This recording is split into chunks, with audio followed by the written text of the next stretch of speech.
জয় নমু যাদব মাধব জনার্দন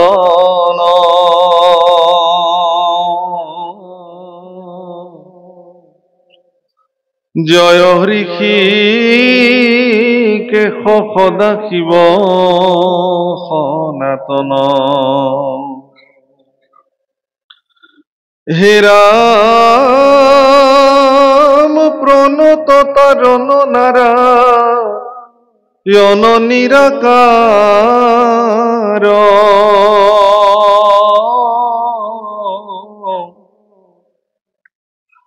কৃষ্ণর শরণে কোটি কোটি নমস্কার।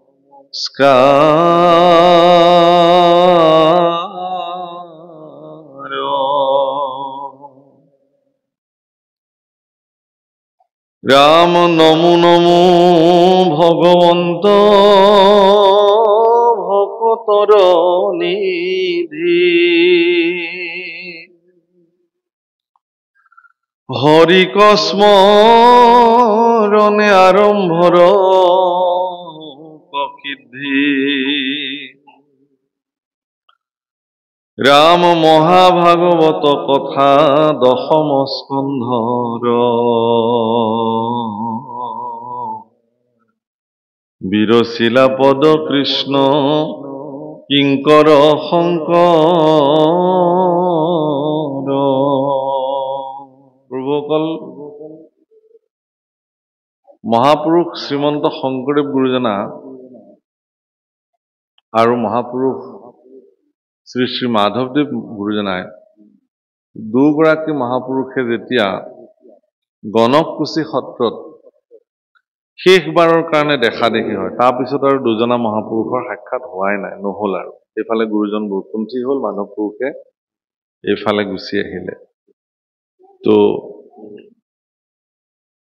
দুজনা যিহেতু অভেদ ঈশ্বৰ আছিলে, পুৰুষোত্তম ঠাকুৰতাই লিখিছে শংকৰ মাধৱ অভেদ ঈশ্বৰ গুৰু নাহি দুইটোকৰ দুহান নামক কীৰ্তন কৰিয়া কৃতকৃত হুৱে নৰ। গতিকে দুজনে হয়তো বুজি পাইছিল যে এয়াই তেখেতলোকৰ শেষ দেখা দেখে।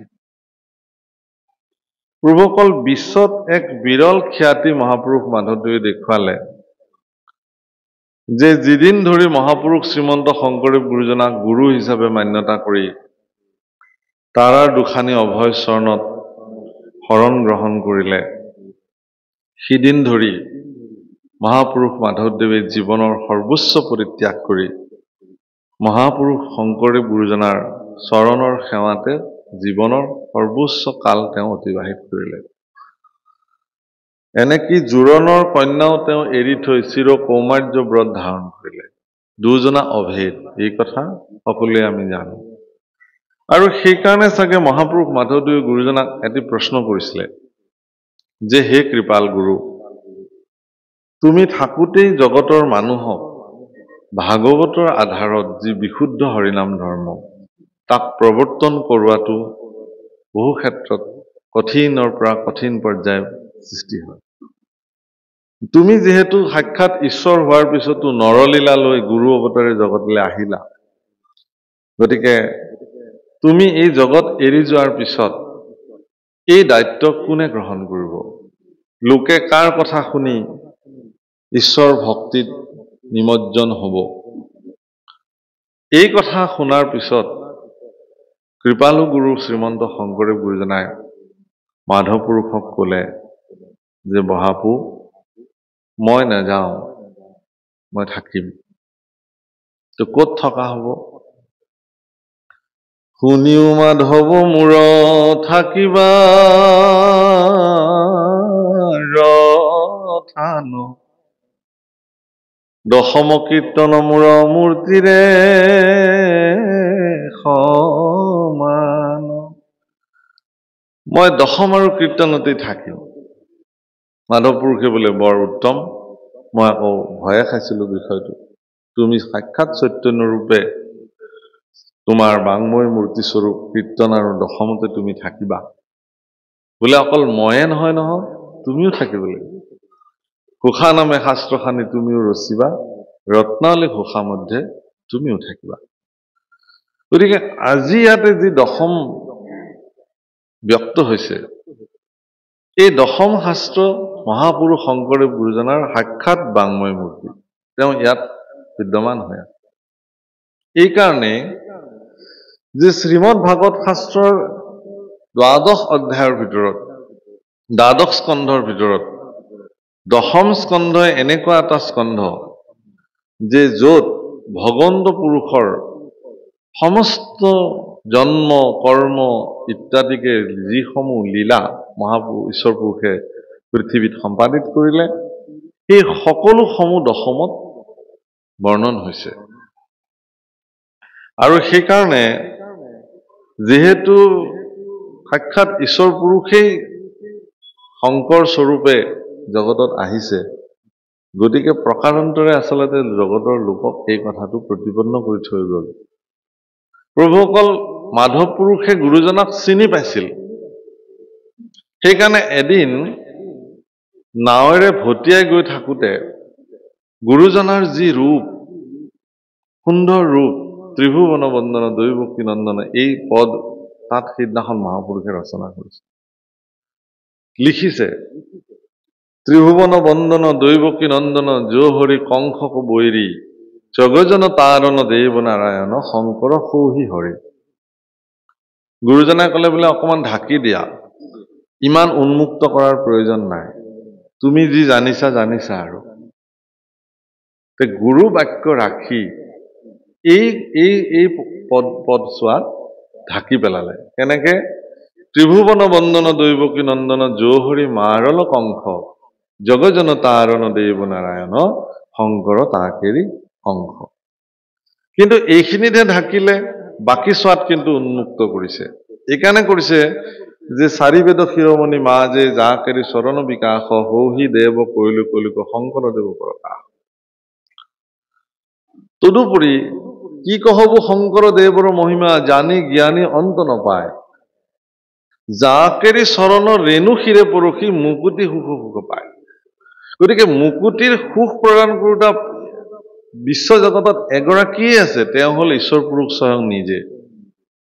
কাৰণ প্ৰভুসকল আপোনাক সবে জানে যে ঈশ্বৰ পুৰুষক আমি এইকাৰণেই সৰ্বজ্ঞ ঈশ্বৰ বা সৰ্বশক্তিমান বুলি কওঁ যে অন্যান্য দেৱতাসকলৰ হাতত নথকা কেইটামান বিশেষ ক্ষমতা ঈশ্বৰ পুৰুষৰ হাতত আছে। তিনিটা বিশেষ ক্ষমতাৰে ঈশ্বৰ পুৰুষ ক্ষমতাশালী। এয়া কোনো দেৱতাক আজিলৈকে সেই দায়িত্ব ঈশ্বৰ পুৰুষে অৰ্পণ কৰা নাই। তাৰে প্ৰথম জনাই হ'ল তেওঁ কালৰ অধিকাৰী, ভগৱান কালৰ অধিকাৰী, মানে সময়ৰ তেওঁ অধিকাৰী। ঈশ্বৰ পুৰুষৰ ব্যতিৰেক ব্ৰহ্মা আদি কৰি কোনো দেৱতা কালৰ অধিকাৰী হ'ব নোৱাৰে। দ্বিতীয়তে তেওঁ মায়াৰ অধিকাৰী। ব্ৰহ্মা আদি কৰি জীৱ যত মায়া সজ্জা মাজে আছে ঘুমতি যায়, সকলোবিলাক মায়াৰ অধীনত আছে। কিন্তু মায়াৰ অধীশ্বৰ হিচাপে একমাত্ৰ জগতত প্ৰতিষ্ঠা লাভ কৰি থকা, প্ৰদৰ্শিত হৈ থকা ঈশ্বৰ পুৰুষৰ বাহিৰে কৃষ্ণ ব্যতিৰেকে বেলেগ নহয়। আৰু ৩ নম্বৰটো হ'ল তেওঁ মোক্ষৰ অধিকাৰী। অৰ্থাৎ কোনোবা এজন জীৱ সংসাৰ বন্ধনত যেতিয়া আমি চব জীৱবিলাকে বান্ধ খাই আছো, এই বন্ধনত থকা জীৱবিলাকক মুক্ত কৰি মোক্ষ প্ৰদান কৰাৰ অধিকাৰ কেৱল আৰু কেৱল ঈশ্বৰ পুৰুষৰ হাততে আছে, বাকী কোনো দেৱতাৰ হাতত নাই। এতেকেহে কৃষ্ণ ভজন্য। সেই প্ৰভুসকল, সেইকাৰণে দশম স্কন্ধ শুনিলে সাক্ষাৎ ভগৱন্তক শুনা যায়। দশম স্কন্ধ শুনিবৰ কাৰণে পৰম ভাগ্যৰ প্ৰয়োজন, পৰম কৃপা হ'ব লাগিব ঈশ্বৰৰ, তেতিয়াহে কোনোবাই দশম স্কন্ধ শ্ৰৱণ কৰিব পাৰে। ইমান মহিমাযুক্ত অধ্যায়। যি কি নহওক, সেই দশম স্কন্ধ আজি ব্যক্ত হৈছে। মহাপুৰুষ শ্ৰীমন্ত শংকৰদেৱ গুৰুজনাই দশম স্কন্ধ আৰম্ভণিতে কৈছে যে হৰিক স্মৰণে আৰম্ভৰ হৌক সিদ্ধি। ঈশ্বৰ পুৰুষক স্মৰণেৰে তেওঁৰ আৰম্ভণি সিদ্ধি হোৱাৰ কাৰণে প্ৰাৰ্থনা কৰিছে। প্ৰভুসকল, গুৰুজনাই সমস্ত লোকৰ কাৰণে কিছুমান আদৰ্শ থাপি থৈ গৈছে। দশম স্কন্ধৰ প্ৰাৰম্ভণিৰ এই পদজনাৰ দ্বাৰা আমাক সকলোকে এটা কথাই কৈছে যে আমি আমাৰ দৈনন্দিন জীৱনৰ যি কাৰ্যই সম্পাদিত নকৰো কিয় সকলো কাৰ্য কৰাৰ আগতে ভগৱন্ত পুৰুষক স্মৰণ কৰি সম্পাদিত কৰিব লাগে। যি ব্যক্তিয়ে তেওঁলোকৰ জীৱনৰ সকলো কৰ্ম ভগৱানক স্মৰণ কৰি সম্পাদিত কৰে সেই কাৰ্য অসিদ্ধি হোৱাৰ কোনো প্ৰশ্নই নুঠে। ভগৱানত সমৰ্পিত সকলো কৰ্মই আপোনাৰ জীৱনত সিদ্ধি হ'ব। তেনে সৎকৰ্ম সকলো ঈশ্বৰক সমৰ্পিত কৰি কৰিব লাগে। ইয়াত সেইকাৰণে আকৌ ডাঙৰ কথা কৈছে, দশম মহাভাগৱত কথা দশম স্কন্ধৰ বিৰচিলা পদ কৃষ্ণ কিংকৰ শংকৰ। ইমান এগৰাকী বেদজ্ঞ পুৰুষ হোৱাৰ পিছতো অৱনিশি চাৰি বেদ বিচাৰি দিনে ৰাতিয়ে বেদ বিচাৰ কৰিব পৰা এগৰাকী মহাপুৰুষ, ইমান বিদ্যৎ পুৰুষ হোৱাৰ পিছতো মহাপুৰুষ গুৰুজনাই কিন্তু সৰ্বদা নিজকে কি বুলি কৈছে যে আমি কিংকৰ, দাসৰো দাস, অধম, পামৰ, মোহমতী এই বুলি কৈছে। আৰু আমিবোৰে অকমান কথা যদি জনা হওঁ, অকমান যদি গীত পদ আওৰাবলৈ পৰা হওঁ, কোনোবাই যদি আমাক মোহমতী বুলি কয় আমাৰ ভীষণ খং উঠি যাব। আমাক যদি কোনোবাই অযোগ্যতা প্ৰতিপন্ন কৰিব খোজে এই কথাত আমি ব্যথা পাওঁ, দুখ পাওঁ। সেইকাৰণে সেই বাপসকল, ভাৰতবৰ্ষত যিমানবিলাক মহাপুৰুষ আছে, পঞ্চদশ শতিকাত যিমানবিলাক মহাপুৰুষে ভক্তি আন্দোলনৰ সূচনাত সকলোৱে অগ্ৰণী ভূমিকা গ্ৰহণ কৰিছিল, সেই মহাপুৰুষসকলৰ তুলনাত মহাপুৰুষ শ্ৰীমন্ত শংকৰদেৱ গুৰুজনাৰ জীৱন দৰ্শনৰ এটা বিশেষ বৈশিষ্ট্য হ'ল কি যে তেওঁ আত্মলঘিমাৰে নিজক প্ৰতিপন্ন কৰিছে। অৰ্থাৎ মহাপুৰুষে নিজকে দাসৰো দাস, কিংকৰৰো কিংকৰ এই বুলি নিজৰ আত্মপৰিচয় প্ৰদান কৰিছে। মহাপুৰুষ মাধৱদেৱেও গুৰুজনাক অনুকৰণ কৰি কি বুলি লিখিছে নামঘোষাত, নুহুজানাই আমি চাৰি জাতি,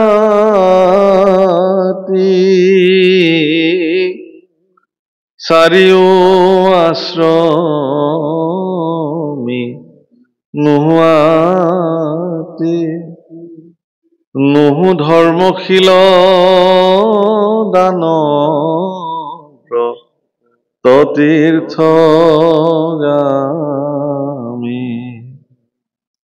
কিন্তু পূৰ্ণানন্দ সমুদ্ৰৰ গোপী ভৰ্তাপদ কমলৰ, দাসৰো দাস তান সভৈলো আমি। হে প্ৰভু, তুমি যদি মোক দাস বুলি ধৰিবৰ কাৰণে যদি তোমাৰ কিবা আপত্তি আছে, তেনেহলে তোমাৰ দাসৰো দাস, তেওঁৰ দাস কৰি হলেও মোক তুমি তোমাৰ চৰণত স্থান দি ৰাখা। মহাপুৰুষ মাধৱদেৱে ঈশ্বৰ পুৰুষক এনেধৰণৰ কথাও কৈছে যে মই তোমাৰ দাস হৈ গলে মোৰ এনেকুৱা দাসত্ব মই তোমাক তোমাৰ সেৱা কৰিম, হয়তো তুমিও মোৰ দাস হৈ যাব পাৰা। কাৰণ যিজনে ভগৱানৰ দাসত্ব স্বীকাৰ কৰে ভগৱান তেওঁৰ দাস হৈ যায়, এইটো ভগৱানৰ চৰিত্ৰ। হে ভগৱান, তুমি এই সন্দেহটো দূৰত থৈ দিয়া, মই কেতিয়াও তোমাক মোৰ দাস হবলৈ নিদিওঁ, থৈও নিজৰ ভৃত্যৰ অধীন কৰি, তেতিয়াহ'লে তোমাৰ ভৃত্যৰ অধীন কৰি মোক ৰাখা, তেতিয়া তুমি মোৰ দাস হ'ব অন্তত নালাগে। তোমাৰ ভৃত্যৰে মই ভৃত্য হ'ব খোজো, তোমাৰ চাকৰৰ মই চাকৰ হ'ব খোজো, তোমাৰ দাসৰ মই দাস হ'ব খোজো। প্ৰভুসকল, কেৱল আৰু কেৱল ভাৰতবৰ্ষৰ সনাতনী পৰম্পৰাৰ উত্তৰ পূৰ্বাঞ্চলত ইমান বাস্য ভকতিৰ পোহাৰ মহাপুৰুষ দুজনাই মেলি থৈ গৈছে। আপুনি ক'তো নেদেখে পৃথিৱীত নিজকে ইমান দাসৰো দাস, ইমান নমনীয়, ৰূপে ভগৱানক যে ভজিব পাৰি এই নজিৰ কতো নাই। যদি মহাপুৰুষৰ এই আদৰ্শ শাস্ত্ৰসন্মতভাৱে যদি আমাৰ মানুহে মানি চলিলেহেঁতেন, তেতিয়াহ'লে আজি অসমত ধৰ্মক লৈ পেলাই ইমান অসহিষ্ণু পৰিৱেশৰ সৃষ্টিয়ে নহ'লে। মই আজি কিছুদিনৰ পৰা এই কথাটো কৈছো যে কি কাৰণত ধৰ্মক লৈ আমি ইমান অসহিষ্ণু হ'বলৈ গৈ আছো। সহনশীল ক্ষমতা আমাৰ নাই নেকি? কাৰণ আমি যিসকল গুৰু মানিছো তেওঁলোক সহিষ্ণুতাৰ মূৰ্ত প্ৰতীক, পাৰাকাষ্ঠা বুলি ক'ব পাৰি। মহাপুৰুষ শংকৰ মাধৱ দুজনা সহিষ্ণুতাৰ পাৰাকাষ্ঠা, তাতকে আৰু কোনো নাই ইমান সহিষ্ণু।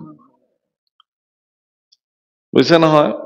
গুৰুজনাইতো এনেকে কৈছে যে যদি মোক কোনোবাই নিন্দা কৰে, সেই নিন্দুকসকলক যদি মই চিনি পালোহেঁতেন, তেতিয়াহ'লে তেখেতলোকক মোৰ ঘৰৰ সন্মুখতে নিবাসস্থল বনাই দিলোহেঁতেন। কেলেই? যে তেওঁলোকে মোক চাই থাকক, নিন্দাৰে মোক তুলা ধুনা দিয়ক, যাতে তেওঁলোকৰ নিন্দাত মই মোৰ বেয়া চৰিত্ৰ যদি কিবা আছিল, বেয়া যদি আছিল, সেইখিনি যাতে মই সংশোধন কৰিব পাৰোঁ। অৰ্থাৎ নিন্দুকসকল দৰাচলতে উপকাৰী সজ্জনবিলাকৰ, কাৰণ তেওঁলোকে সজ্জনবিলাকক নিন্দা কৰি সজ্জনসকলৰ চৰিত্ৰত থকা বেয়া গুণসমূহ তেওঁলোকে উন্মুক্ত কৰে, আৰু সজ্জনে সেইবিলাক সংশোধন কৰি কৰি নিজক আৰু জুয়ে পুৰা সোণৰ নিচিনা চিকচিকীয়া কৰি তুলিবৰ কাৰণে এটা সুযোগ পায়।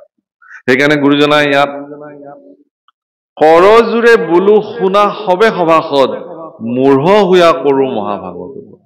আপোনাৰ খবৰ দৰে সজ্জনসকলৰ প্ৰতি গুৰুজনাই কৰপুতে হাতযোৰ কৰি কৈছে যে মোৰ নিচিনা এগৰাকী মূঢ়ই ভাগৱত কথা 10ম স্কন্ধৰ পদ গাবলৈ গৈ আছো, কৰিবলৈ গৈ আছো।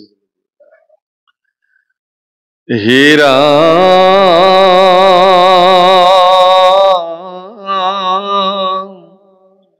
কৰজোৰে বোলো শুনা সবে সভাসদ, মূঢ় হুয়া কৰো মহাভাগৱত পদ। ৰাম আমাৰ পদত কেহু নধৰিবা দুখ, কৃষ্ণ কথা শুনি কৰা চিত্তক সন্তোষ। আমাৰ পদত আপোনালোকে দুখ নেদেখিব। কেৱল কৃষ্ণ কথা বুলিয়ে সন্তোষ হ'বৰ কাৰণে প্ৰয়াস কৰক। বাপসকল, কোনে ভাগৱত পঢ়িছে, কি ব্যাখ্যা কৰিছে, সেইটোক লৈ সমালোচনাৰ কোনো প্ৰয়োজন নাই। ভাগৱত যে পঢ়িছে এইটোৱে ডাঙৰ কথা। ভাগৱতৰ আসনত আসীন হৈ কোনোবা ব্যক্তিয়ে যে কৃষ্ণ গুণ আওৰাইছে, তেওঁৰ জীৱনৰ কাৰণে সেইটো এটা বিশেষ লাভ। অনেক যত্ন কৰিও জীৱনত কোটি কোটি টকা উপাৰ্জন কৰিব পাৰে কোনোবাই, পৃথিৱীৰ সৰ্বোচ্চ সন্মানত কোনোবা ব্যক্তি গৈ অধিষ্ঠিত হ'ব পাৰে, কিন্তু তেওঁ ইচ্ছা কৰিলেই ভাগৱতৰ আসনত তেওঁ আসীন হ'ব নোৱাৰে। এগৰাকী ব্যক্তি ভাগৱতৰ আসনত আসীন হ'বলৈ হ'লে ঈশ্বৰ পুৰুষে তেওঁক প্ৰথমতে নিৰ্ণয় কৰি ল'ব লাগিব, মই তোমাৰ শ্ৰীমুখে মোৰ গুণ শুনিম। কাৰণ ঈশ্বৰ পুৰুষে ভক্তৰ পৰা একো দ্ৰব্য বস্তু আজিলৈকে বিচৰাৰ কোনো শাস্ত্ৰত উদাহৰণ নাই। ভগৱানে এটাই বিচাৰে যে মোৰ গুণখিনি কোনোবাই একান্ত চিত্তে গাওক। নিজ যশ গুণ প্ৰিয় হৰি, তেওঁৰ নিজৰ যশস্যা ভক্তৰ শ্ৰীমুখে শুনি ভাল পায়, আৰু তাৰে তেওঁ মালা গাঁঠি পিন্ধে। ভকতে যতে গাৱে গুণনাম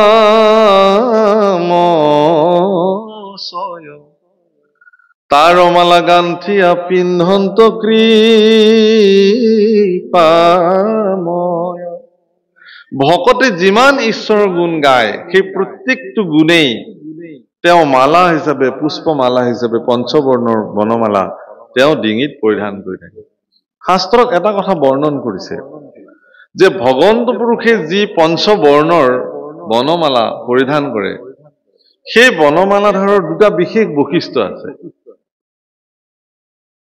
ঈশ্বৰ পুৰুষৰ ডিঙিত থকা বনমালা ভাগৰ দুটা বিশেষ বিশিষ্টতা কি তাৰে প্ৰথমটোৱে কৈছে যে সেই বনমালা ভাগ কণ্ঠৰ পৰা আপাদ পৰ্যন্ত চৰণলৈকে ওলমি থাকে বাকী কোনো মালা তেওঁতো আৰু অন্যান্য মালা পৰিধান কৰে পৰিধান নকৰে আচলতে মালাবোৰ নিজে ভগৱানৰ ডিঙিত পৰিধিত হৈ থাকে আমি মালা পিন্ধি থাকো ভগৱানে নিপিন্ধে মালাবোৰ গৈ নিজে ভগৱানৰ শৰীৰত অলংকৃত হয়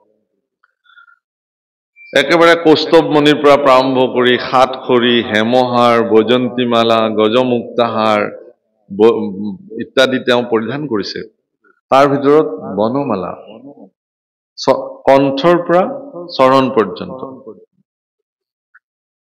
আৰু দ্বিতীয় বৈশিষ্ট্য কি যে এই মালাধাৰৰ ফুলসমূহ এনেকুৱা সতেজ আজি ইয়াতে ফুলৰ মালা গাঁঠি দিয়া হৈছে এইবোৰ সতেজ হৈ থকা নাই ছিঙি অনা হ'ল সতেজ বুলি কেনেকে প্ৰমাণিত কৰিছে যে ভগৱন্ত পুৰুষৰ কণ্ঠত থকা সেই বনমালা ভাগৰ পুষ্পসমূহ ইমানেই সতেজ যে তাত অলিকুল ভোমৰাবিলাকে আহি সেই ফুলত ৰেণু পান কৰি থাকে এইটো দুদিনৰ বৈশিষ্ট্য ইয়াৰ অৰ্থ কি ইয়াৰ দুটা অৰ্থ আছে এক নম্বৰতে কি যে এই মালাসমূহ ভক্তসকলৰ শ্ৰীমুখে ওলোৱা নামৰ ফুল আৰু সেই নামৰ ফুল ভক্তিৰ সূত্ৰৰে তেওঁ মালা গাঁঠি থাকে গতিকে এই পুষ্পসমূহ যিহেতু ভক্তি পুষ্প এতেকে তাত ভকত ভ্ৰমৰাবিলাকে আহি পেলাই সেই পুষ্পৰ সুঘ্ৰাণ লৈ থাকে সেই অমৃত পান কৰি থাকে দ্বিতীয়তে কণ্ঠৰ পৰা ভক্তসকলৰ কণ্ঠৰ পৰা নিগৰিত হোৱা সেই নাম ভগৱানৰ দুখানি চৰণ চিন্তি আগবঢ়োৱা হয় সেইকাৰণে সেই মালাধাৰ কণ্ঠৰ পৰা চৰণ পৰ্যন্ত বিস্তাৰিত সম্পৰ্কিত হে বাপসকল আইসকল ভগৱন্ত পুৰুষে ভক্তসকলৰ শ্ৰীমুখে তেওঁৰ গুণানুকীৰ্তন যিহেতু সৰ্বদা শ্ৰৱণ কৰাৰ হাবিয়াস তেওঁৰ ইচ্ছা সেইকাৰণে মহাপুৰুষে ইয়াত লিখিছে যে কোনোবাই যদি কৃষ্ণ কথা গায় কৃষ্ণ কথা কয় তেওঁৰ পদত দোষ বিচাৰ কৰাটো ভকতৰ উচিত নহয় যি গাইছে গাইছে কৃষ্ণ গুণ বুলি আপোনালোকে তাক শুনিব পৰাৰ ক্ষমতা থাকিব লাগে এই বুলি শুনক যদি তাত আপোনাৰ কিবা গ্ৰহণ কৰিবলগীয়া কথা আছে গ্ৰহণ কৰক নাই যদি এৰি দিয়ক কিন্তু এই সাম্যকভাৱে এই কৃষ্ণ কথা এই বুলি গ্ৰহণ কৰক আৰু মহাপুৰুষে এই বুলি কৈছে ৰাম শতকোটি জনমৰ মহাপাপ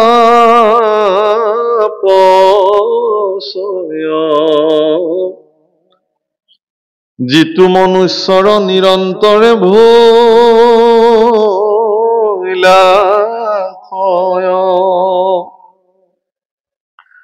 ৰাম শিষিজনে কৃষ্ণ কথা শুনিবা পাৰে পাপীৰ কাণত পাপে খুচিহে নতাৰে শতকোটি জন্ম শতকোটি বুলি কলে মানুহে এই যে মানুহ জন্ম প্ৰাপ্তি হৈছো ইয়াৰ পূৰ্বে 84 লক্ষ জনী আমি পৰিভ্ৰমণ কৰিব লাগে ই শাস্ত্ৰৰ বিচাৰ গতিকে এই জনীসমূহ পাৰ কৰি আহি আহি আহি আহি আহি আমি যেতিয়া মনুষ্য জন্ম প্ৰাপ্তি হওঁ তেতিয়াহ'লে বিগত জন্মসমূহত কৰি অহা সমস্ত অপৰাধৰ মুক্ত হোৱাৰ এক সুবৰ্ণ সুযোগ মনুষ্য জন্মত প্ৰাপ্তি বাপসকল আইসকল মনুষ্যসকল ভগৱানৰ স্বৰূপাৰ্থত ভগৱানে নিজৰ স্বৰূপ চাবৰ কাৰণে মনুষ্যসকলক সৃষ্টি কৰিছে সেইকাৰণে মনুষ্য শৰীৰ ইমান নিখুঁত পৰিকল্পনাৰে ভগৱানে নিৰ্মাণ কৰিলে সেইকাৰণে কোনো মনুষ্যই মনুষ্য জন্ম প্ৰাপ্তিৰ পিছত মই একো নাপালো বুলি হীনমান্যতাত ভোগাটো অপৰাধ মইনো কি পালো আমাৰ বহুত মানুহে ভগৱানৰ ওচৰত আহি কান্দে যে প্ৰভু মোকনো কি দিলা, একেলগৰ আমাৰ কাষৰ মানুহ ঘৰৰ গাড়ী হ'ল, বিল্ডিং হ'ল, আমাতকৈও দুখীয়া আছিল, এতিয়া আমাতকৈও ধনী হৈ গ'ল। আমুকৰ ল'ৰাই চাকৰি পালে, মোৰ ল'ৰাটো পোৱা নাই। আমুকৰ ছোৱালী ভাল ল'ৰালে বিয়া হৈ গ'ল, মোৰহে হোৱা নাই, ইত্যাদি। ভগৱানৰ ওচৰত আমিবিলাকে অভিযোগৰ আবেদনবোৰ দিওঁ। এনেকুৱা অনুষ্ঠানবিলাকত মই আগতেও বহুবাৰ কৈছো যে এই যে চাকিবিলাক জ্বলিছে ইয়াতে, এই প্ৰত্যেকগছি চাকিয়ে একোখন অভাৱৰ আবেদনৰ ৰাজসাক্ষী, জ্বলন্ত সাক্ষী, হয় নহয় কওক? গতিকে মনুষ্যই আমিবিলাকে ভগৱানক এটা কথা আমি প্ৰত্যেকজন মানুহে জানো যে ঈশ্বৰ অন্তৰ্যামী, মোৰ ভিতৰত বিদ্যমান হৈ থকা ভগৱানে জানে যে মোক কি প্ৰয়োজন। সেই কথা আৰু মই ভগৱানক ক'বলগীয়া নাই। গতিকে আপোনাৰ যোগ্যতা অনুসাৰে আপোনাৰ যোগ্যতাতকৈও বেছিকে ভগৱানে আপোনাক প্ৰদান কৰিছে, এই বুলি ভগৱানৰ ওচৰত কৃতজ্ঞ হোৱাটো দৰকাৰ। এইকাৰণে যে হে ভগৱান মোক তুমি মানুহ কৰি দিলা, সেইকাৰণে শতকোটি জন্মৰ যি মহাপাপ, সেইটো মনুষ্য জন্মত নিৰন্তৰে ক্ষয় হয়। আৰু যিজন মনুষ্যৰ শতকোটি জন্মৰ মহাপাপৰ পৰা মনুষ্য জন্মত তেওঁৰ কাৰ্যৰ দ্বাৰা তেওঁ তাক মানে শেষ কৰিলে, তেওঁহে বোলে কৃষ্ণ কথা শুনিব পাৰে। এইটো আকৌ বহুত ডাঙৰ কথা। আজি ইয়াত যে আপোনালোক পৰম সজ্জনসকল আহি কৃষ্ণ কথা শুনিবৰ কাৰণে বহি আছে, শতকোটি জন্মৰ মহাপাপৰ পৰা মুক্ত হোৱাৰ কাৰণেহে আপোনালোকে আহি এই স্থানত বহি একান্ত চিত্তে কৃষ্ণ কথা শুনাৰ সৌভাগ্য মিলিছে। বাপসকল, আমি ধৰ্ম কি সেয়াও জানো, অধৰ্ম কি সেয়াও জানো, পাপ কি সেয়াও জানো, পুণ্য কি সেয়াও জানো। কিন্তু জনাৰ পিছতো আমি কি কৰো, পাপ বোধ আমাৰ মনৰ পৰা কেতিয়াও গুচি নাযায়। বৰ ধুনীয়া উদাহৰণ এটা শাস্ত্ৰত দিছে, কি যে মানুহৰ মনত থকা পাপ এনেকুৱা এটা বস্তু যে অৰণ্যত যেতিয়া প্ৰচণ্ড লেলিহান শিখাই অৰণ্যত জুই জ্বলে, গছবিলাক পুৰি একদম ছাই হৈ যায়, একদম লঠঙা গছ এডাল, পুৰি যোৱা গছ এডাল থিয় হৈ থাকে। কিন্তু প্ৰচণ্ড বাৰিষা যেতিয়া আহি পানী পৰি পৰি পৰি পৃথিৱী জীপাল হৈ যায়, তেতিয়া মাটিৰ তলত থকা শিপাডালে পুনঃ পানী সংৰক্ষণ কৰি সেই পুৰি যোৱা গছৰ ঠানিতে নতুনকে আকৌ কুঁহিপাত মেলি পুনঃ পত্ৰে পুষ্পে বিকশিত হৈ যায়। মানুহৰ মনত থকা পাপো তেনেকুৱা, যে ই ৰাম নামৰ প্ৰভাৱতে হওক, সজ্জনৰ প্ৰভাৱতে হওক, তেওঁ যেতিয়া সেই পাপবোধ চিন্তাটো তেওঁৰ পুৰি যায়, কিন্তু শিপাডাল তাৰ পিছতো সি মজুত থাকে। কেনেবাকে যদি আকৌ অকমান পাপ কৰাৰ সাৰ পানী পাই যায়, তেতিয়াহ'লে পুনৰ আগৰ নিচিনা আকৌ পত্ৰে পুষ্পে বিকশিত হৈ পুনঃ তেওঁ পাপ কৰ্মত নিয়োজিত হ'বৰ কাৰণে তেওঁক পুনঃ প্ৰেৰণা দিয়ে। সেইকাৰণে এই পাপ যাতে আপোনাৰ মনত পাপ বোধৰ জন্মই যাতে নহয়, তাৰ কাৰণে মহাপুৰুষে শাস্ত্ৰগত এটা সিদ্ধান্ত দি থৈছে, কি যে সাধু সংগ অনুসৰা, শ্ৰৱণ কীৰ্তন কৰা, পৰিহৰা পাখণ্ড আচাৰ। এদিন কৰিলে নহব, আপুনি দৈনন্দিন জীৱনত সদায় সৎসংগ অনুসৰণ কৰিব লাগিব। সাধু সংগ অবিহনে আপুনি আপোনাৰ জীৱনত কেতিয়াও পাপ বোধ চিন্তাৰ পৰা আঁতৰি আহিব নোৱাৰে। যিয়ে নকৰক কিয়, আপুনি লাগে বাজপেয়ী যজ্ঞ কৰক, আপুনি লাগে তীৰ্থ ভ্ৰমণ কৰক, আপুনি লাগে যাগযজ্ঞ কৰক, যিয়ে নকৰক। ব্ৰহ্মানন্দ স্বামীয়ে সেইকাৰণে বৰ ধুনীয়াকে লিখিছে, কাশী যায় মথুৰা যায়, जाए हरिद्वार रे, सार धाम तीर्थ फिर आवे, मन का नहीं सुधार रे, सत्संगत जग सार साधु, सत्संगत जग सार। मंदिर जाए करुणीते पूजा पूजा मंदिर जाए करुणीते पूजा राखे बरे आसार रे चार धाम तीरथ फिर आवे चार धाम तीरथ फिर आवे नाही सत जन आहार रे सत्संगत जग सार साधु सत्संगत जग सार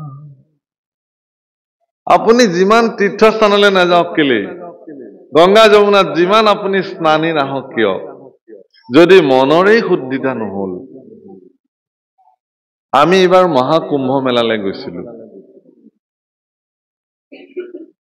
আপোনালোকে জানে যে এইবাৰ 144 বছৰৰ অন্তত মহাকুম্ভ হৈছিলে প্ৰয়াগ তীৰ্থৰাজ প্ৰয়াগ যিমান তীৰ্থ আছে তীৰ্থ মানে আচলতে পবিত্ৰ পানী পবিত্ৰ নদী গংগা যমুনা সৰস্বতী কাবেৰী সিন্ধু এইবিলাক সকলো পবিত্ৰ তীৰ্থ তে এই তীৰ্থসমূহৰ ভিতৰত প্ৰয়াগক তীৰ্থৰাজ বোলে মানে তেওঁ তীৰ্থ ৰজা কিয় যে তাত গংগা যমুনা আৰু সৰস্বতী তিনিওগৰাকী আহি তাত লগ লাগিছে তে ইয়াতেই মহাকুম্ভ মেলা হৈছিলে মানুহে তাত পাপ ধুবৰ কাৰণে বহু মানুহ গৈছে তাত লক্ষ লক্ষ মানুহ গৈছে আৰু কিছুমানে কিয় গৈছে তাত ভকত সজ্জন দৰ্শনৰ কাৰণে গৈছে কিছুমানে গৈছে কি তাত এটা কথা খুব চৰ্চা হৈছে কিন্তু যিমান সজ্জন পুৰুষে তাত ভাগৱত ব্যাখ্যা কৰিছে পুৰাণ আদি শাস্ত্ৰসমূহ ব্যাখ্যা হৈছে আমি গৈ গৈ শুনিছো তাত কৈছে যে এজন ব্যক্তিয়ে যদি তেওঁ জানি শুনি পাপ কৰিছে অপৰাধত লিপ্ত হৈ আছে তেওঁ আহি ইয়াতে ডুবকি লগালে তেওঁৰ পাপটো শেষ হৈ নাযায় যদি মোৰ অজ্ঞাতে কিবা পাপ হৈছে মই ক'ব নোৱাৰো প্ৰভু কেনেবাকে যদি মোৰ জীৱনত কিবা অপকৰ্ম সাধিত হৈছে হে ভগৱান মই তোমাৰ চৰণত সকলো নিবেদন কৰিলো এই বুলি যদি কোনোবাই স্নান কৰিছে সেইটো বেলেগ কথা মই ইয়াৰ আগতেও 2001 চনত মই প্ৰয়াগলৈ গৈছিলো তাত মোৰ এজন বন্ধু আছে মনীষ চতুৰ্বেদী বুলি তেওঁ মোক এটা কাহিনী কৈছিলে তেওঁ মোক লৈ গৈছিলে স্নান কৰাবলৈ তেতিয়াতো মানুহ চানুহ বিশেষ নাছিলে নাও এখনত উঠি গৈ আমি স্নান কৰিছো য'ত গংগা যমুনা সৰস্বতী লগ লাগিছে সেই স্থানত তেওঁ কৈছে যে পাঠক जी यहाँ एक कहावत है कैसा बोले जो लोग यहाँ स्नान करने आते हैं वो लोग उन लोगों के मन में एक विचार होता है ऐसा कि वो आएंगे जितना वो जीवन में पाप किया है सब वहां पे डुबकी लगा के सब पापों को नष्ट करके पूरा पुण्य शरीर लेके घर में जाएंगे लौट के ऐसे सबरे एतु मनत धारणा থাকে যে মই যি পাপ কৰিলো ইয়াত আহি পেলাই মই এইবোৰ সকলো ধুই পেলাই যাম তেওঁ কৈছে যে পাপ বিলাক আকৌ মানুহতকেও বোলে চতুৰ পাপ বিলাকে বোলে ভাবিছে কি যে তই গোটেই জীৱন মুখ লৈ পেলাই মজমস্তি কৰিলি আৰু আজি কথা নাই বতৰা নাই মুখ তই গংগাত ভহাই দিবলৈ আহিছ যা এই বুলি বোলে এই পাৰতে যিবোৰ কাপোৰ কানি খুলি থয় বেগ চেগ থয় তাতেই বোলে পাপ কেইটা বহি থাকে যা তই গা ধুই আহাগে বোলে আমি কিয় যাম তোক এৰি তইহে আমাক লৈছ আমিতো নিজে অহা নাই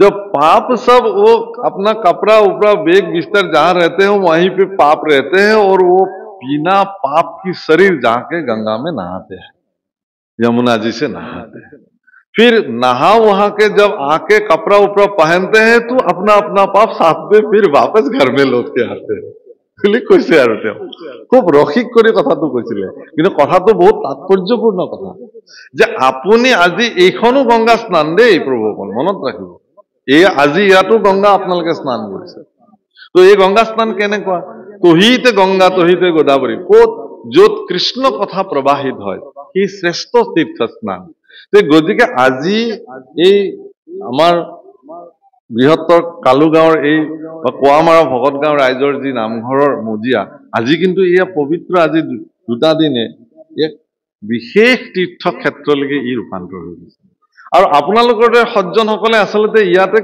কি কৰিব আহিছে স্নান পান আচমন কৰিবলৈ আহিছে এইটো আচল স্নান প্ৰকৃত স্নান এইটোৱেই কিন্তু এই স্নানটো কেনেকুৱা ই নিৰৱধি হ'ব লাগিব এই স্নানটো কেনেকুৱা নিৰৱধি যদি আপুনিও ইয়াত এনেকুৱা মনোবৃত্তিৰে যদি আহিছে যে বাপৰে গোটেই জীৱনটো কি পাপ কৰিলো অকমান গাই তাতে ভগত গাঁৱৰ নামঘৰতে বহি ভাগৱত শুনি অলপ পাপ চাপ দূৰ কৰি থৈ আহো এই বুলি যদি কোনোবাই আহিছে ইয়ালে তেতিয়াহ'লে তেওঁৰো পাপ কেইটা সেই কলপুলি কেইডালৰ তাতেই ৰৈ আছে উভতি গলে তেওঁৰ লগতে যাব সেইকেইটা সাৰি নাযায় কেতিয়া তাৰ পৰাই যাব কাৰণ তেওঁলোকতো ইয়াত নোসোমায় ইয়াততো প্ৰৱেশ কৰিব নোৱাৰে পাপ কলি কোনো কাৰণত ইয়াত প্ৰৱেশ কৰিব নোৱাৰে য'ত মুখ্য তোৰণ দিয়া আছে তাৰ পৰা এইফালে পাপ কলি ইয়াত প্ৰৱেশ কৰিব নোৱাৰে ইয়াত সেইকাৰণে ইয়াত যিসকল লোক বহিছে সবকে পুণ্যৱন্ত শৰীৰ বুলি মান্য কৰা হয়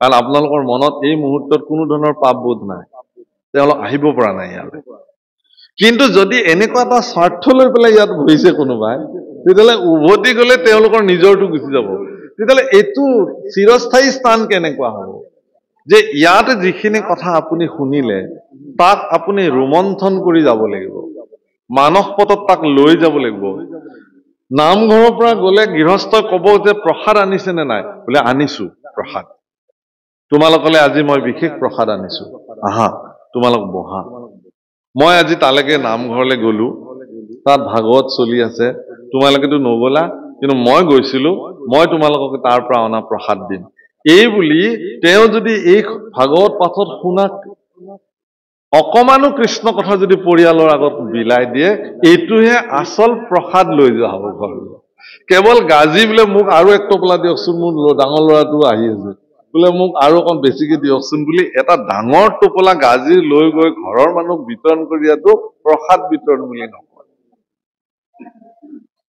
বুজে না কথাটো আকৌ ডাঙৰ কথা এটা কওঁ ভাগৱত হ'ল এনে যিবোৰ দৈনন্দিন ভাগৱত পাঠ চলি থাকে ভাগৱত হ'ল নাম হ'ল এতিয়া বোলে বিলনীয়া কি বোলে শৰাই ভাগ বিলনীয়াৰ কাৰণে মই সেৱা লওঁ কৃষ্ণ যাওক আপুনি বিলাওক দেউৰীয়ে বা বিলনীয়ে প্ৰসাদ বিলাবলৈ গ'ল তেওঁৰতো কাম আৰু লগত কোনোবা এজন গ'ল বাকী আমিবিলাকে এতিয়া কি কৰিম প্ৰসাদটো দিবই এতিয়া আমি সাত ভাৰস্তৰ কথা উলিয়াইছো কাৰ কি হ'ল ৰাজনৈতিক ক্ষেত্ৰত কি হৈ আছে তাতেই মতভেদ তাতেই ইত্যাদি ভগৱন্ত পুৰুষে এটা ডাঙৰ কথা কৈছে যে মোৰ চৰণত যি প্ৰসাদ নিবেদন কৰা হয় নৈবেদ্য দিয়া হয় নৈবেদ্য আচলতে নিবেদন কাৰণে নৈবেদ্য বুলি কয় আজি যি দ্ৰব্য ভগৱানৰ চৰণত ভোগ হিচাপে নিবেদন কৰা হৈছে সেই নিবেদনৰ এটা প্ৰক্ৰিয়া আছে প্ৰভুসকল বোলে আপোনাকে নামটো প্ৰস্তাৱ কৰিলো আপুনি যাওক প্ৰসাদখিনি শৰাই ভাগ নিবেদন কৰি আহক তেওঁ গ'ল আৰু শৰাইখন পাতিলে আৰু তাতে মগু চাউল কল দিলে দি আৰু কলপাতখন ঢাকি পেলাই ভগৱানে তেনেকে নৈবেদ্য গ্ৰহণ কৰে লক্ষ্মীয়ে পুনৰ থালত ভগৱানক অমৃত অন্ন প্ৰদান কৰি কত স্তুতিনতিৰ পিছতে ভগৱানে সেয়া গ্ৰহণ কৰে গতিকে গুৰুআসনৰ সন্মুখত শৰাই নিবেদন কৰাৰ এক সুদৃঢ় আৰু নিশ্চিত ব্যৱস্থা আছে যদি কোনোবাই নাজানে তেতিয়াহ'লে জনা লোকৰ পৰা তাক শিকি বুজি লওক কি ব্যৱস্থাৰ দ্বাৰা প্ৰসাদ নিবেদন নৈবেদ্য নিবেদন কৰিলে ভগৱানে তাক গ্ৰহণ কৰিব শিকি লওক বাৰু যি নহওক সেয়া ভগৱানে এটা কথা কৈছে কি শাস্ত্ৰত এই কথা বিচাৰ হৈছে যে তেনেকে দিয়া প্ৰসাদ ভগৱানে হেনো নলয় একো নিবেদনে তেওঁ ভোগ নলয় কেতিয়া ল'ব কৈছে যেতিয়া মোৰ ভকতসকলে সেই মোৰ নিবেদন বা মোৰ নৈবেদ্য প্ৰসাদ স্বৰূপে গ্ৰহণ কৰে ভকতৰ মুখতে ময়ো খাওঁ কেতিয়া খাব ভকতে যেতিয়া নাম সামৰি প্ৰসাদ যেতিয়া আহি সন্মুখত নপৰালৈকে সেই ব্যক্তিজনে কোনো কাৰণত তেওঁৰ মস্তিষ্কত নাম ব্যতিৰেকে বেলেগ চিন্তা কৰিব নোৱাৰিব তেওঁৰ শ্ৰীমুখে নাম ব্যতিৰেকে বেলেগ কথা পাতিব নোৱাৰিব কিন্তু যিজন ব্যক্তিয়ে নাম সামৰি পেলাই নামঘৰত বহি সাত ভাৰস্তৰ কথা উলিয়ালে কাৰ কি হ'ল কাৰ কি নহল ইত্যাদি তেওঁৰ মুখখন তেতিয়া আৰু নাম মুখ হৈ থাকিল জানো? ভগৱানে আকৌ সেইখন মুখত প্ৰসাদ খাব নি? আপুনি যাৰ কথা কৈ আছিল তেওঁলোকে আহি সেই প্ৰসাদ খাব আপোনাৰ লগত, ঈশ্বৰে নাখায়। তাৰমানে এই কথাটো এইকাৰণেই কোৱাৰ প্ৰয়োজনীয়তা আছে যে নামঘৰৰ মজিয়া এক এনেকুৱা পবিত্ৰ মজিয়া, ই আটাইতকৈ শ্ৰেষ্ঠ তীৰ্থ। ইয়াত স্নান পান অৱগাহন কৰিবলৈ হলে ব্যক্তি সুদৃঢ় চিন্তাৰ দ্বাৰা, সংযমী ব্যৱস্থাৰ দ্বাৰা, তেওঁ ভগৱানৰ স্মৰণৰ দ্বাৰা তেওঁ জীৱন অতিবাহিত কৰিব লাগিব। তেতিয়াহে যদি তেওঁক সেই নামে ক্ৰীড়া কৰিব, অন্যথা তেওঁৰ ক্ৰীড়া নহয়। তাৰ কাৰণে আপোনাক সংশোধন কৰাৰ একমাত্ৰ কমাৰ শালটোৰ নামে হ'ল সাধু সংগ, সৎসংগ, যিটো মহাপুৰুষে আমাক বাৰে বাৰে কৈ থৈ গৈছে। আজি যে এই আয়োজন, এইটো কি? এইটোতো সৎসংগই হয়। আপোনালোকৰ দৰে সজ্জনসকল ইয়াত আহিছে, ইজনে আনজনৰ লগত লগ লাগিছে, কৃষ্ণ কথা পাতিছে, সৎসংগ। সেইকাৰণে কৈছে যে এনেধৰণে সৎসংগত বহি পেলাই যাৰ সমস্ত পাপৰ পৰা মুক্ত হৈ গল, সেইজনেহে হেনো কৃষ্ণ কথা শুনিব পাৰে। আৰু বাকী পাপী বিলাকৰ কাণত বেজিয়ে হনা দিয়ে, পাপ মানে। সেইকাৰণে মই কৈছিলো যে পাপ জানো, পুণ্য জানো, ধৰ্ম জানো, অধৰ্ম জানো। দুৰ্যোধনক সুধিলে ভগৱান কৃষ্ণই যে কিয় নিদিয়া 5খন গাঁও? বোলে নিদিওঁ, যুদ্ধ কৰিব লাগিব, তেতিয়াহে পাব। বোলে বিনা যুদ্ধে দিয়াচোন, একো নহয়। বোলে নাই নাই নাই, নহব, যুদ্ধ কৰিব লাগিব, এটা বেজিৰ আগৰ সমান মাটিও নিদিব। ভগৱান কৃষ্ণই দুৰ্যোধনক কৈছিল, হেৰা, তোমাৰ পিতৃ বৰ্তমানো চক্ৰৱৰ্তী ৰজা হিচাপে বহি আছে, সিদ্ধান্ত তোমাৰ পিতৃয়ে দিব, ধৃতৰাষ্ট্ৰই দিব, তুমি কিয় দিছা সিদ্ধান্ত? বোলে মই যুৱৰাজ আৰু মোৰ মতেই চলিব, এতিয়া পিতৃৰ মতে নচলিব। হে ভগৱান, পিতৃ স্বয়ং ৰাজসিংহাসনত ৰজা হিচাপে বিদ্যমান হৈ থকাৰ পিছতো যি পুত্ৰই কৈছে যে এতিয়া মোৰ মতে চলিব, পিতৃৰ মতে নচলে, তেনেকুৱা দুৰ্যোধনৰ দৰে পুত্ৰ আমাৰ সমাজত এতিয়াও বহুত আছে। আৰু ধৃতৰাষ্ট্ৰই কি বুলি কৈছে জানে? ভগৱান কৃষ্ণই কৈছে, হে ধৃতৰাষ্ট্ৰ মহাৰাজ, আপোনাৰ মত কি? বোলে মোৰ কবলগা নাই আৰু, পুত্ৰই যি কৈছে সেয়ে। তেনেকুৱা ধৃতৰাষ্ট্ৰ পিতৃ সমাজত এতিয়াও বহুত আছে। ভুলে হওক শুদ্ধই হওক, পুত্ৰই যি কৰিছে সেয়ে মোৰ কবলগীয়া নাই। প্ৰভুসকল, কৃষ্ণ পুৰুষে কিন্তু এৰি দিয়া নাই। দুৰ্যোধনক সুধিছিল যে এয়া যে অধৰ্ম, তুমি জানানে নাজানা? বোলে জানো, ভালকে জানো। ধৰ্ম জানানে নাজানা? ধৰ্মও জানো মই। তেতিয়াহ'লে ধৰ্ম কিয় নকৰা? বোলে সেইটোৱেতো ডাঙৰ কথা মোৰ জীৱনত। মই ধৰ্মও জানো, অধৰ্মও জানো, কিন্তু ক'ব নোৱাৰো কিয় বা মই ধৰ্মত প্ৰৱৰ্তি থাকিব নোৱাৰো। আৰু অধৰ্ম কি সেয়াও জানো, কিন্তু মই অধৰ্মক এৰিব নোৱাৰো। নামঘোষাত মাধৱপুৰুষে লিখিছে, অ ধৰ্মক জানো মই, তথাপি প্ৰবৃত্তি নাই, অধৰ্মত নিবৃত্তি নোহয়। মই ধৰ্মক জানো, কিন্তু মই তাত প্ৰবৃত্তি থাকিব নোৱাৰো। আৰু অধৰ্ম কি সেয়াও জানো, তথাপি তাৰ পৰা মই নিষ্কৃতি পাব নোৱাৰো। যদি এই সমস্যাত কোনোবাই ভুগি আছে, তেতিয়াহ'লে তেওঁৰ মনুষ্য জীৱন বৃথা। সেইকাৰণে ইয়াত কৈছে যে তেনেকুৱা দুদুল্যমান অৱস্থাত থকাতকে আপুনি সৎসংগত বহক, কৃষ্ণ কথা শ্ৰৱণ কৰক আৰু মনুষ্য জীৱনক সাৰ্থক কৰক। ইয়াত কৈছে, ৰাম হেন জানি সাৱধানে শুনা সবে নৰে, অ নাহি ধৰ্ম কৃষ্ণ কথা শ্ৰৱণত পৰে। ৰাম তপ জপ যজ্ঞ মহাদান তীৰ্থ স্নান, কৌটি ভাগ নোহে কৃষ্ণ কথাৰ সমান। হেন জানি, এই কথাটো জানি হে প্ৰভুসকল আইসকল, অত্যন্ত সাৱধান চিত্তে কৃষ্ণ কথা শ্ৰৱণ কৰক। কৃষ্ণ কথা শ্ৰৱণতকে আৰু শ্ৰেষ্ঠ ধৰ্ম একো হ'বই নোৱাৰে। ভগৱানৰ গুণ শুনি আপুনি আহ্লাদিত হওক। ভগৱানৰ গুণ শুনোতে শুনোতে আপুনি ভগৱানৰ হৈ যাওক। ভগৱানৰ কথা শুনোতে শুনোতে ভগৱানৰ দাস হ'বৰ কাৰণে আপুনি প্ৰেৰণা পাব। প্ৰভুসকল, ইয়াত কৈছে যে তপ, জপ, যজ্ঞ, মহাদান, তীৰ্থস্থান এইবিলাকো আমাৰ ব্যৱস্থা আছে আমাৰ ভাৰতবৰ্ষত। শাস্ত্ৰই এইবিলাককো ৰাস্তা দেখুৱাইছে। কোনোবাই তপস্যা কৰিব পাৰে, কোনোবাই জপ কৰিব পাৰে, কোনোবাই যজ্ঞ কৰিব পাৰে, কোনোবাই দান কৰিব পাৰে, কোনোবাই তীৰ্থস্নান কৰিব পাৰে, কিন্তু কৃষ্ণ কথাৰ সমান কিন্তু এইবোৰ হ'ব নোৱাৰে। যদি এইবিলাকত কৃষ্ণ কথা সংপৃক্ত হৈ নাথাকে, তেতিয়াহ'লে সেই তপৰ কোনো মৰ্যাদা নাই। আপুনি তপ কাক কৰিব? কৃষ্ণকে তপস্যা কৰিব লাগিব। জপ কাক কৰিব? কৃষ্ণৰ নামকেই জপ কৰিব লাগিব। তেতিয়াহ'লে সি পুণ্যৱান হ'ব, কামত দিব আপোনাৰ। আপুনি যজ্ঞ কাৰ নামত কৰিব? যজ্ঞৰ কথা একাদশ স্কন্ধত বৰ্ণন কৰিছে, যজ্ঞ কাক বোলে। ঠিক তেনেকে দান কাক কৰিব আপুনি? প্ৰভুসকল, দান এনেকুৱা এটা বস্তু পৃথিৱীত যে সি সোঁ হাতে দিলে বাওঁ হাতে গম পাব নালাগে। দান বোলে মই যে দিছো ডোনেশ্যনটো, চিঠিত নামটো মোৰ ওলাইছে নে নাই? বোলে ওলাইছে, অলপমান চিনি পোৱাকে দিব লাগিছিল। নহয়, একদম হাইলাইট কৰি দিয়া হৈছে আপোনাৰ নামটো। বুজিছে নাই? সন্তুষ্টি বা ভাল। মোক মানুহে কিমান চিঠি ছপাইছা? বোলে ইমান। বোলে আৰু পইচা দিম, আৰু অলপ ছপাই দিয়া, আৰু বিলাই দিয়া, মানুহে জানক মই যে দান দিছো।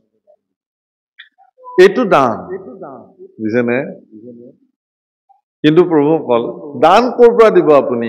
দান দিয়াৰ অধিকাৰ আপোনাৰ ক'ত আছে? কি দিব আপুনি? যাদৱ আমাৰ কামৰূপী লোকগীতত গাইছে, কি দিবু মাধৱৰা ব্ৰহ্মাণ্ড ভিতৰে যত বস্তু আছে, হবেও তোমাতে পাই হে যাদৱ, কি দিবু মাধৱৰা। কি দিম তোমাক? এই বিশ্ব ব্ৰহ্মাণ্ডত যিমান বস্তু আছে চব তোমাৰ, আনকি ময়ো তোমাৰে। এই শৰীৰটো তোমাৰে শৰীৰ। মোৰ ভিতৰত যে শৰীৰটোক চৈতন্য কৰি ৰাখিছে, কোনে ৰাখিছে? তুমিয়ে ৰাখিছা। গতিকে মোৰ বুলিবলৈ একোৱেই নাই। বোলে আপুনি বৰনামঘৰলৈ গৈছিল নহয়, প্ৰভুশ্বৰ? বোলে গৈছিলো। বোলে আপোনাক যে বহিবলৈ দিছিলে খুটাটো, সেইটো আমাৰ পৰিয়ালৰ পৰা দিয়া আছিলে। বোলে সেইটো মই নাজানিলো নহয়। বোলে কোনে দিছিলে? বোলে আমাৰ আজু ককাই দিয়া। এতিয়ালৈকে কিন্তু টানটো আছেই, আমাৰ খুটা সেইটো। যেতিয়ালৈকে এই টানটো থাকিব, তেতিয়ালৈকে এই দানতেই নপৰে। মই খুব ৰসিক কৰি মোৰ জীৱনত এটা বিশেষ কথা কওঁ। নামঘৰত চব দিয়ে, এজন মানুহে ফেন নিদিয়ে, চিলিং ফেন। বোলে আপুনি ফেন, বোলে তাতকেও দামী বস্তু বিচাৰক, মই দিম। চিলিং ফেন মই নিদিম। কেলে? বোলে তাৰে পাখি কেইখনত বোলে নামটো, দাতাৰ নামটো লিখি থলে কোনে পঢ়িব? বোলে এইখন ঘূৰি থাকিলে, সেইখন বোলে পঢ়িবলৈ নাই কাৰো, বোলে ঘূৰি থাকিলে। গতিকে এনেকুৱা বস্তু এটা য'ত মোৰ নামটো দাতা বুলি লিখা থাকিলে, মানুহৰ ধাৰণাবিলাক এইবিলাক। কিন্তু আপোনালোকক মই এই কথাটো কৈছো, কবিৰ দাসে লিখিছে, মাংগো উচিছে যো দে খুচিছে আৰু কহে না কিচিছে। তেওঁকে খুজিব লাগে যিজনে অন্তঃকৰণে আপোনাক দিব পাৰে আৰু কাকো নকয়। ঈশ্বৰ পুৰুষকো যদি আপুনি কিবা দিব পাৰিছে, ভগৱানে যদি আপোনাক সেই সামৰ্থ্য প্ৰদান কৰিছে, তেতিয়াহ'লে আপুনি এনেকুৱাকে দিয়ক যাতে বেলেগে গম নাপায়। হে প্ৰভু, এইটো মই দিয়া বুলি ভবাই নাই। আপুনি যদি কেতিয়াবা কিবা দিবও খুজিছে ভগৱানক, তেতিয়াহ'লে আপুনি কি বুলি দিব লাগে, তাকে নামঘোষাত মাধৱ পুৰুষে লিখিছে।